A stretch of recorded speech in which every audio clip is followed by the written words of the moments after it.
I'm Wyatt, I'm Brock. I'm Lucas. And I'm Lane. and we're going to be talking about sunk costs. So a sunk cost is an investment already incurred that cannot be recovered. Some examples of it. An example of it in my personal life that I have lived is over the summer I worked with Lane doing tree removal. And every time we needed to rent a lift to cut down a tree that was too tall to cut down with just your hands, we needed to provide a lift, which was a sunk cost. It was a price in the bid that we don't get paid back for at the end of the job.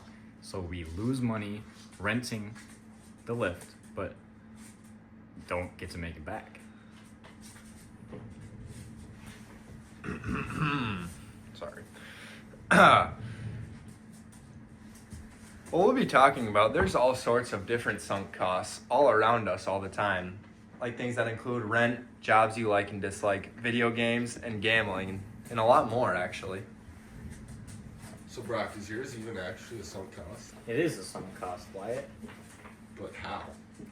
Because at the end of the day, the money spent on the machinery to do the job is not re-earned from the final price of the job. But don't you make that money back from the job? We make money from the job, but that lift total is subtracted off of the total bid on the job. There are occasions where you can adjust for the sunk cost, meaning you change the bid to more money, so then you make more money, taking away that sunk cost. Alright, that makes sense. Lucas, what do you think? Lucas, what do you think one of your biggest sunk costs? So my two top ones of my biggest sunk costs I think that I have experienced are definitely gambling and video games. I think that video games sunk cost, once you get into it, you're putting your time and your valued life into a game to try and get a reward back, a rank. And the sunk cost of it is you're getting rid of your social life, your social conversations you have with your teammates, yelling, getting mad, getting angry, and putting all that time in only to lose. And that's how I feel that video games are a sunk cost, and every time that you play a video game, it is a sunk cost. So you spend money on video games?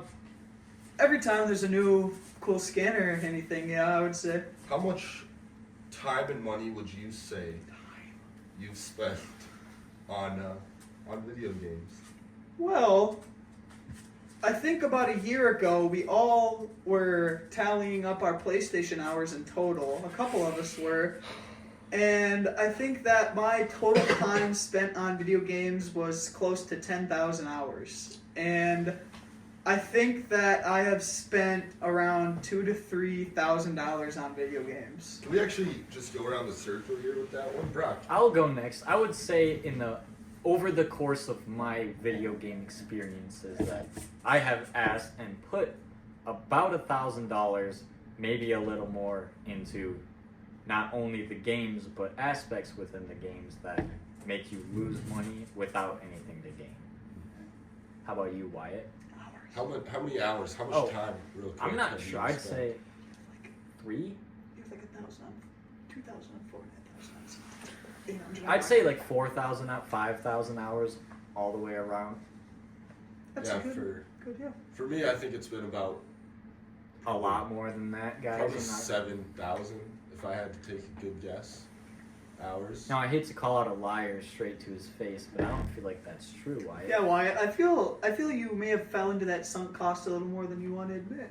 Well, so if we're adding it in here, we have Rainbow Six Siege, and just recently when I looked at the hours on that, I have about 2,000 hours on that. That is my most played game.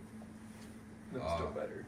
Fortnite, I believe, has 500 to 1,000.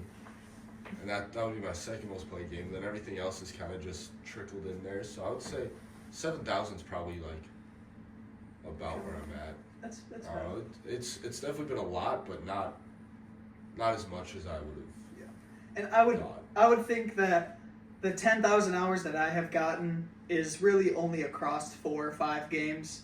Rainbow Six Siege, like you said, I have 2,700 hours in total, and then Fortnite, around 3,500 hours, and Rocket League I have probably 2,000. I think the last time I checked, and then Black Ops 3. all across the Call of Duties, probably another 2,000, 2,500. So I'd say with all the other games that I've played a little bit, add into it, yeah, 10,000. Now, Wyatt, I would like to point out that Dead by Daylight still exists. Yeah. It's probably another 1,500. Probably another Yeah. 1,200 for me. That was a grinding game. That was a lot of fun. Now, I would like to provide a literal example from LinkedIn.com. Now, if you're on a sinking boat, but you have a very big diamond that you spent a lot of money on, but that boat is sinking, you therefore have to throw that diamond out of the boat, being a cost that you have to give away with no example, but at the cost of surviving that sinking boat. That was a prime example, Brock. That is a good example. Now, I do believe we never got Lane's That is true. money. Oh, well- I spent like $1,000 to $2,000 on video games. Yeah, too. I don't think I'm up there with the spending very much as others. I'd say I'm around $800, $700 for hours. Rust. I'd say I'm around hours. I'd say I'm around like that 5,000 range. A lot of those being in Ark Survival Evolved. Yeah. Across all the Call of Duties, also Rainbow. I don't really know very much games else. Oh, Hunter Call of the Wild. That's a. If you don't see a trend here in our example, Rainbow Six Siege is a sunk cost. It's- Rainbow we'll Six make that Siege clear. is a sunk Is a cost. sunk I would cost, yeah. also like to inform you that Subcheck lies behind a microphone. What the? But anyways, guys, I think that brings our podcast to an end. Thank you for listening to us about sunk cost. And always remember, it's time to squirm, wiggle worm.